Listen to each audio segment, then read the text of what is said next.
மாமல்லபுரத்தில் உலகளாவிய சுற்றுலா மாநாட்டில் முதலமைச்சர் மு க ஸ்டாலின் முன்னிலையில் புரிந்துணர்வு ஒப்பந்தங்கள் கையெழுத்தாகின்றன. விவரங்களுடைய நிகழ்ச்சியுடைய செய்தியாளர் அபினேஷ், விவரம் என்ன?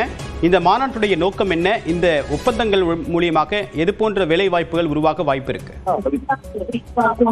தேவப்பிரியன், தமிழ்நாடு முதலமைச்சர் மு க ஸ்டாலின் தமிழ்நாடு உலகளாவிய சுற்றுலா உச்சி மாநாட்டை இன்றைக்கு மாமல்லபுரத்தில் தொடங்கி வைத்திருக்கிறார். தற்போது முதலமைச்சர் மு க ஸ்டாலின் முன்னிலையில் தமிழ்நாட்டில் சுற்றுலாத்துறை மேம்பாட்டுக்காக பல்வேறு புரிந்துணர்வு ஒப்பந்தங்கள் தற்பொழுது கையெழுத்தாகி வருகிறது.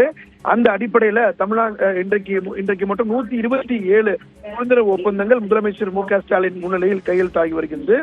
மொத்தம் 22,794.78 கோடி ரூபாய்க்கு இந்த உறுதியளிக்கப்பட்ட ஒரு முதலீடு மற்றும் இதன் மூலமாக 65,937 நபர்களுக்கு வேலைவாய்ப்பு கிடைக்கக்கூடிய வகையில இந்த புரிந்துணர்வு ஒப்பந்தம் மேற்கொள்ளப்பட்டு வருகிறது. குறிப்பாக பாரம்பரிய சுற்றுலா, சாகச சுற்றுலா, அதே போல சுற்றுச்சூழல் சுற்றுலா, அதே போல மை சுற்றுலா என்கிற பல்வேறு பிரிவுகளில இந்த புரிந்துணர்வு ஒப்பந்தங்கள் முதலமைச்சர் மு க ஸ்டாலின் முன்னிலையில் கையெழுத்தாகி வருகிறது.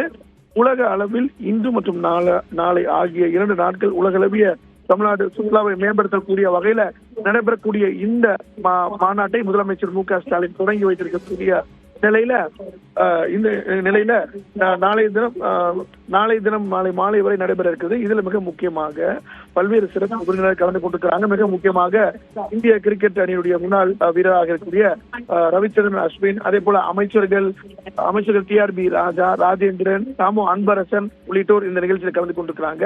மேலும் உலகத்தின் பல்வேறு நாடுகளில் இருந்து சுற்றுலா அமைப்பாளர்கள், சுற்றுலா மேம்பாட்டாளர்கள் உள்ளிட்டோர் இந்த நிகழ்வுல கலந்து கொண்டிருக்கிறாங்க.